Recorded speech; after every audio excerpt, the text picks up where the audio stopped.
What's going on, God Go family? Hope y'all having an awesome day. I am pumped up and excited to share with you something totally different from anything you've ever seen. We've never done this before on a God Go message, and I'm so excited for God opening up a door. As you can see, probably there's two faces right now, however the recording's being taken. But as you can see, my other friend Travis, give everybody What's a wave, up? Travis. What's up, guys? This is my buddy Travis Dixon's going to be joining us today. And we're going to do like an interview style. As this is Easter week, we're talking about the gospel, and we're talking about the gospel of Jesus Christ and how he has died for our sins on the cross and raised from the grave after 3 days to give us the victory. And what an opportunity this is to talk to my buddy Travis, who Jesus has worked in his life in some amazing ways. And we get to hear how the gospel firsthand through his experience saved him from some pretty hard stuff. And I know all of us come from different backgrounds, but I just pray, this is something that can encourage you and bless you and maybe answer some questions for you wherever you're at. And I'm going to talk to you a little bit about Travis. Travis is called into ministry, youth ministry, right? Yes, Next Generation Ministry. Nice. And he's been serving the last like year and a half, 2 years. It's about a year and a half. About a year and a half. About a year and a half at Hope Fellowship Church with the youth there, Hope Youth. That's where we actually met and connected, and it didn't take long, and me and Travis got off pretty well, and he's definitely one of my better friends, especially in the faith, and what a great example to learn from and serve with. And Travis is pursuing his seminary degree online and working and just grinding all the time in a lot of different areas, working with YCI. It's a Christian club in schools, just a lot of different things.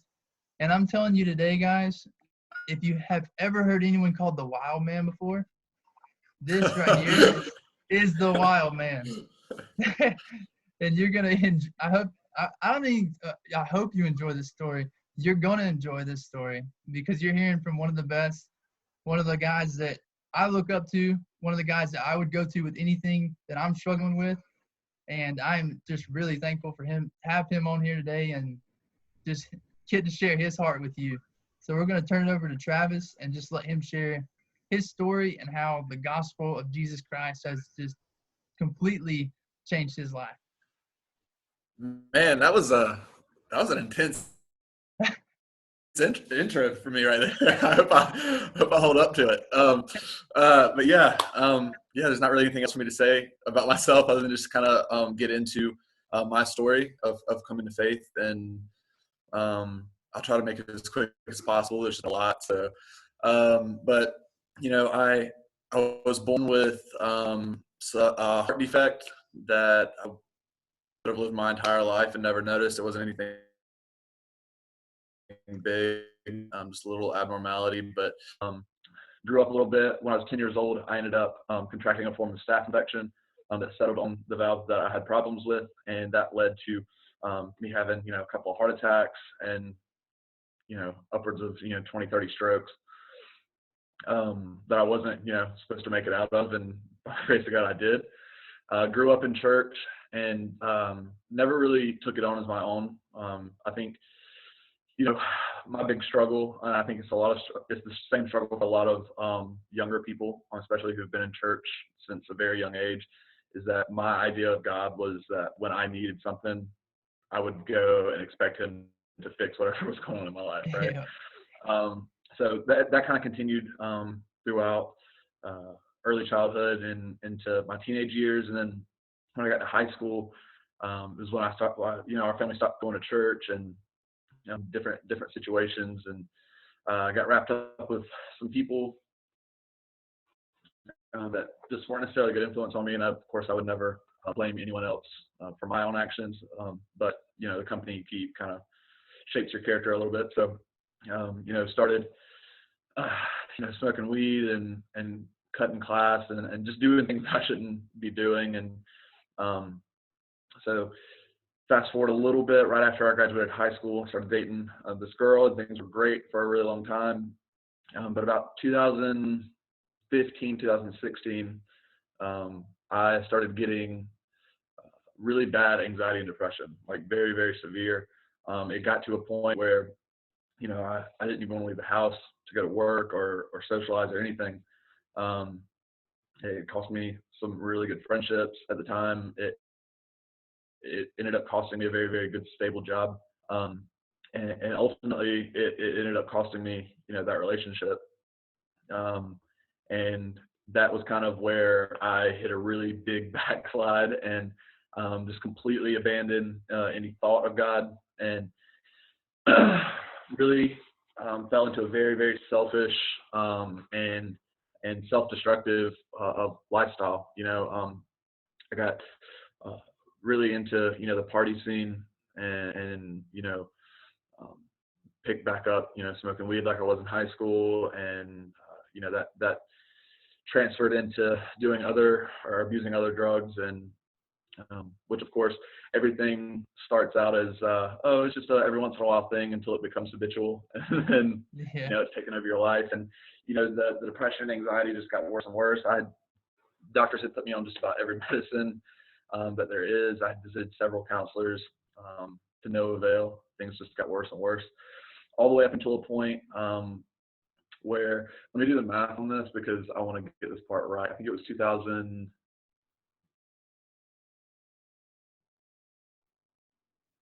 either 2017 or 2018. I can't remember. I've got a worse memory, but 2017 or 2018, I actually, in the midst of just the really bad depression and everything, made an attempt on my life. I had a gun that should not have misfired, and it jammed up while I was in my mouth, and that was kind of my moment of just complete and utter defeat, because like in my head at the time, my thought process was, I can't even do this, like, and I'm laughing because in my current state it's a whole different world. But so you know continued on a little bit, and during that time I had been studying other worldly religions, because I needed hope from somewhere. I needed something to fill the void in my life that I had never had filled and never had satisfied.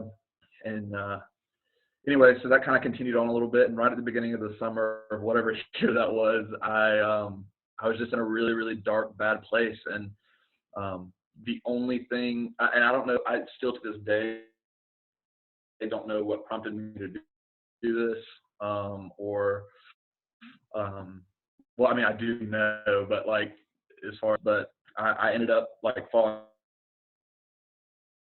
on my face in the floor of my room at the place that I was at that time, and just crying and weeping and praying for like, it was like an hour and a half. I've never prayed like that before in my life up to that point, and I just got this insane peace that the word peace doesn't even do justice to what I was experiencing. So I was like, maybe there's something to this.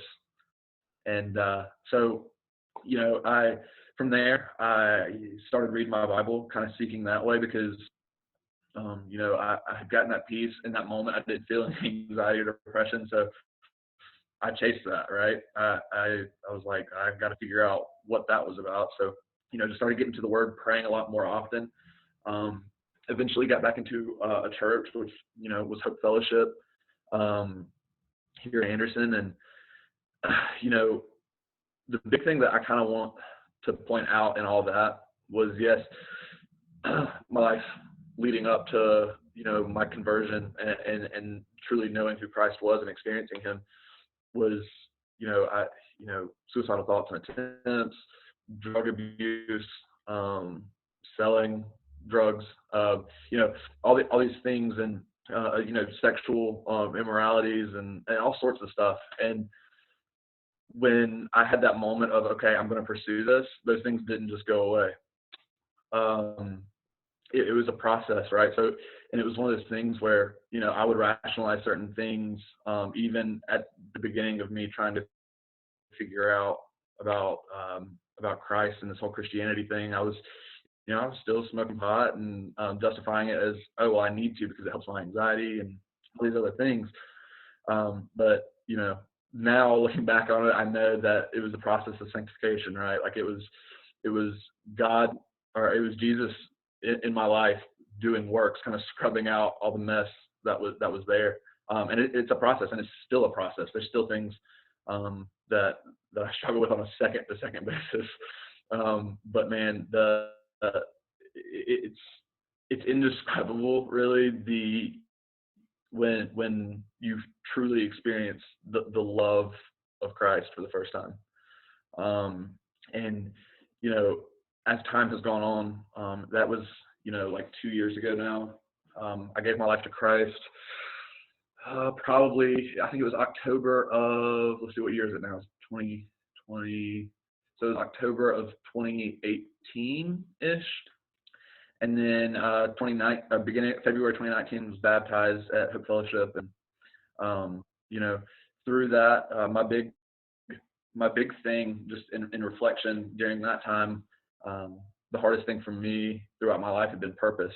I had spent my entire life like, you're in high school and that college age, and everybody seems like they know what they want to do, and they have their life planned out to an extent. And I had nothing. I was like, I don't know. I had no idea why I'm here, what I'm supposed to be doing. I just, so I was jumping around from retail job to retail job. Not that there's anything wrong with that, but just trying to find some sense of purpose. So of course, early on in knowing Christ, that was my cry a lot, and he answered it with a passion for students, for teenagers. And if we're being completely honest, I tried to say no for a while, Yeah. Because I'm like, who am I to do that? You know what I mean? Like with all the stuff that I've gone through, with all the things that I've messed up and gotten wrong, who am I to go tell teenagers that Jesus is it? You need to follow him now before things get out of hand. And it eventually hit me that that's exactly why he wants me in this position, because I've been through a lot of the hard stuff through that. And but anyway, so through that, it's crazy. I would have never expected that fire to have lasted this long and to be like compounding on itself. But it has. And of course there's days where if I'm just being honest, I feel lazy and don't want to do certain things. I don't want to spend quiet time with the Lord. I don't want to meditate on his word and stuff. But knowing the value in it, and realizing that the most important thing in my life is my relationship with Christ. It's not my job. It's not making sure I have money to pay the bills. It's not any of these things. And of course, there's still things that my human self worries about, but I just have to keep reminding myself of truth through that. But yeah, man, it's been kind of a crazy journey, and I breezed through a lot of that. But there's a lot more detail that I could go into, but for time's sake, I won't. But yeah, man, it's crazy. And yeah, that's kind of my story up until this point. And at this point, like you said, we had served together at Hope Fellowship, and I'm still there, and doing that. And Matthew there has been awesome, and in leading and equipping for doing that long term eventually. And it's been amazing. It's crazy how, or I say it's crazy, but it's not really crazy. But it's mind blowing to me how not only did Christ like just completely rescue me, and I don't use that word lightly, like he completely rescued me. But not only that, he put me in these places. Like I hope you through this time, like through that transition, right? And I found all these things. Like I found a mentor and really good close friend in Matthew, and in you, and Craig, and all the people that are part of that circle. And man, it's been just utterly life changing, and Yeah. it jacks me up so much thinking about it. That's so great, man. Like it's so amazing how God took you through all those times, and like through that, Like you showed a lot. Like God has a plan. Like even in the moments where you wouldn't have seen it or wouldn't have even come close to guessing it was there. Like Oh even in the yeah. bad stuff, like God was working things together to bring you to where you are now. Well, and like even things as practical as like I've had, and of course I'm not going to name any names or anything, but I've had conversations with people, within the last 6 months to a year, that are suicidal, and being able to empathize and completely understand where they're coming from, and not have to be that guy who's like, well, if you knew Jesus, they're like, well, no, that's not necessarily it. There's other stuff that goes on there, but for me, coming into a relationship with Christ, and not only that, but realizing that that is the priority over everything else. And because that's such a sure footing, it took away a lot of the anxiety from other things, because I was like, I don't have to worry about that as much. Now, I don't think there's anything wrong in making sure that like you can pay your bills and stuff like that. That's great. It's awesome. Good. Yeah. But like my mindset on it was I would completely just tear myself down thinking about it.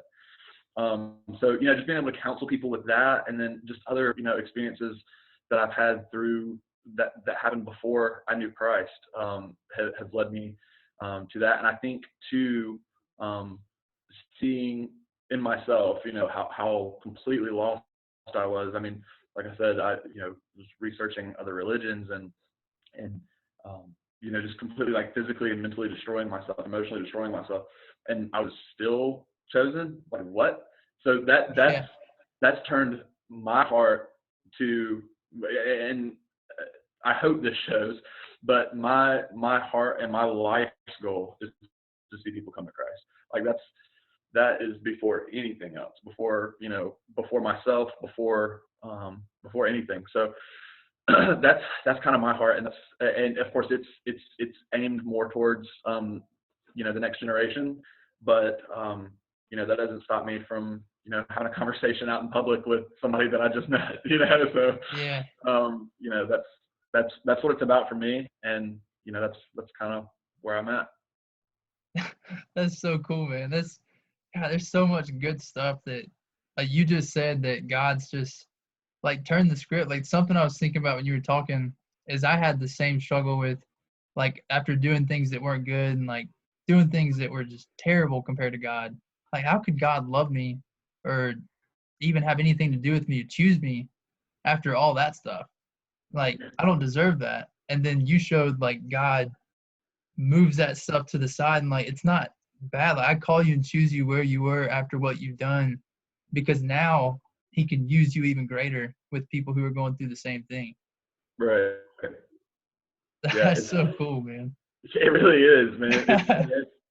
It's like some of these things too. It's like I wish that, like for non-believers or whatever else, I could just be like I could give it to them, like physically be like, this is what this feels like. This is what this is like. Yeah. And of course, we do that, through our lives and through our testimonies, and through sharing the gospel. But it's some of the things are things you just can't put into words sometimes. Yeah. Yeah. I definitely know what you mean on that, man. And that's another thing that kind of stuck out to me was kind of how you mentioned when you started to like come to know Christ and not just like know about Jesus, like a lot of people talk about, like I even talk about at some point. Like I can talk about Jesus all day, but actually know Christ and Yeah. like come to know him deeper, spend time in his word, spend time talking to him. And you talked about when you came to know Christ like personally and things got deeper, like that relationship with him, like which is the gospel right there. Yeah. It brought you like so much purpose when you had no idea where to go or what to do. And like it was the same exact thing for me. Like right after coming to know Christ, purpose showed up at my doorstep and here we are. And what would you say to just off that to anybody who's seeking their purpose right now, especially in a time like this where it's hard to find purpose? Yeah, we're definitely living in weird times right now. Yeah. But it's for me, it was a lot of prayer, a lot of time pleading, like not just being like, God, I wish I knew what was going on, and I wish I knew what I would. It was Yeah. like, God, please give me something. And at that point, like I knew I wanted to serve, right? Because nothing in my life had brought me satisfaction like Christ had ever. So I knew that whatever I was doing, even if God had called me to, I don't know, be a janitor somewhere, like, and finding a way in that to serve, right? And so it was a lot of, just pleading for purpose, and then patiently waiting, being persistent in that prayer, but then also thanking God for his sovereignty, and understanding that, your life's path was plotted out way before you were born, and that, if your relationship with Christ, like, he's got you, it's gonna be all right. Like, he will give you that purpose, or he will give you what you actually need, not what you think you need, when Yeah. you actually need it, and not when you actually think you need it. And I Yeah. think that's a big disconnect right now. That was a struggle for me for a really long time, and it still is from time to time. But I'm trying to be very cognizant of it. But realizing that God's ways and God's timing and his purpose are way more perfect than anything I could ever come up with. Yeah. And just trusting that. But I think at the end of the day, what it really boils down to is obedience, right? So if you're asking for purpose and God gives you purpose, and you say, "Oh no," then oh well, like, Yeah. he gave you what you asked for, but you're not. Yeah. And it looks like all sorts of different things. I had friends who have been called into nursing or teaching or even like construction. Like, I know that sounds kind of crazy, but I have this buddy who he works in construction, and he uses that opportunity to minister to and this is going to sound like I'm making some sort of generalization, but I'm not. It's just his situation. But he has a lot of illegal immigrants who work with him, right? And he speaks very fluent Spanish, and so he spends a lot of time, ministering to them through that. And I'm like, That's that's awesome. crazy, man. That's so cool. Like, but yeah, and it just so happened that what I felt I was being called to was towards, like church ministry. But Yeah. yeah, but just trusting where you feel that call, and then stepping into that and trusting that God's going to help you through it, and then being on the grind of advancing the gospel, right? Like, that's before anything else, that's your main goal. So Yeah. that's been the things that have really kind of helped me. That's really good. That really encourages me a lot. Hearing just the way you put that out, and I definitely agree. Obedience is a big part, because I know a lot of times for me, and you've probably done this too, because we're both two guys who have been called to ministry, like church ministry, whatever that looks like, and neither one of us have actually job-wise got into ministry. Right. So we've learned, like, the hard way. God's taught us that it's wherever you are, wherever he places you, and it's directly all, like, we're going to talk about the gospel a lot this week. It's all from the gospel. Yeah. Like, Christ doesn't just come into your life and save you for the sake of saving you. Like, Christ saves you because when he left this earth, when he rose up to be with the Father, he left a ministry behind for the ones who do come to know him. That's a Which, word right there. for whoever comes to listen to this video right now, that could be you. When whoever does come to know him, like, he left a ministry behind to give you purpose, and it's bigger than a job title, or it's bigger than anything like that. And God can set you in places that is definitely, like, the construction example. Like, for our examples right now, where we're at, a Yeah. feed store and a delivery driver for, what was the name of the place? Wait, what now? What was the name of the place you're working at? Oh, it's called Professional Express. We're courier. We deliver, mail and medical supplies and all sorts of stuff. So we're still working right now doing all this. But Yeah. And see, like, places like that we wouldn't find purpose, but the gospel brings out purpose, because Christ has saved our lives and called us to more. And that's the beauty of it right there, that it's not just ours. And that's why we're here right now. And I think that's a perfect transition to kind of wrap it up today and just kind of give you a call to action real quick. The gospel is more than just a personal salvation. And that's why we're here today talking to you, because as much as it's changed our lives, like Travis can attest to that too, we want you to know that it's bigger than that. It's bigger than just us. Like, we could sit and know we're saved and be comfortable in that, but it's bigger than just knowing you're saved. It's more than that. It brings purpose out, like Travis mentioned, and a call to obedience, which is following God's call by loving others and sharing with them, like, this is what God's done in my life. This is what he's taken me through. And what's so cool is what Travis just went through. Maybe that's you out there today, and you're watching this and you're like, man, I struggle with the same things. Like, I struggle with that exact thing right there. Like, wow, how this guy made it through. Like, he's found life. Look at the joy all over him. Like, you can hear it in his words. Like, how do I find that? How do I find Jesus through that? And like, if that's you today, we want to open up opportunities for you to not only come to know Christ personally, but to reach out to Travis, myself. You know, his name will be on the Facebook page, and show him some love, give us some feedback, and just whatever ways we could better serve you, and just answer any questions you may have too. Because that's one thing that I know for me, and Travis is the same probably, that we had a lot of questions, and like, it was confusing. We had no idea what to do in that step. But definitely, if you have questions, you can contact the number on the Facebook page, God Gold page, contact the pages, phone numbers on there. Just hit me up. I'd love to, talk with you, pray with you, and just kind of help you walk through that.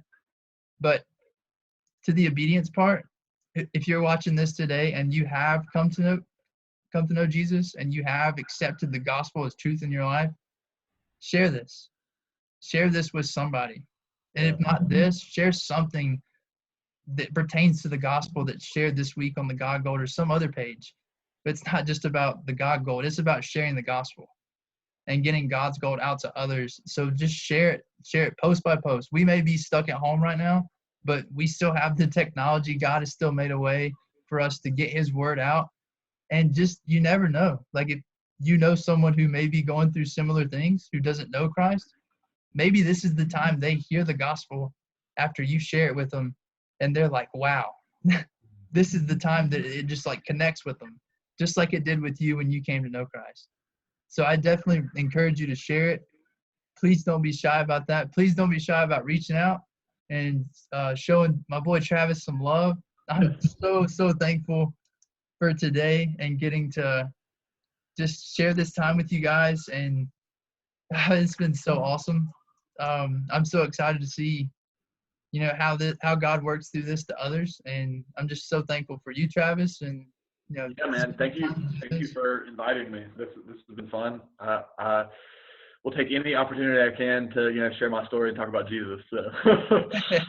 It's so awesome, man. Thank you so much. And for future reference, this week, I want to make a statement that you're going to be hearing a lot, because this is what we're going to be talking about, especially if you are, like I said, a follower of Christ. And I'm right here with Travis on this. Like, this is the purpose that he was just talking about, and the obedience that he was just talking about. That's what it boils down to, is to make Jesus famous. Because he's famous in our lives. Now let's make Jesus famous together. One message, one person at a time. Like, let's do this thing. Like, we've got a golden opportunity right here. So let's make it happen. Thank you again, Travis. And this has been so awesome, dude. Yeah, man, it's a good time. I enjoyed it. It was good work. We're definitely going to be doing this again. Yeah, man. Happy to.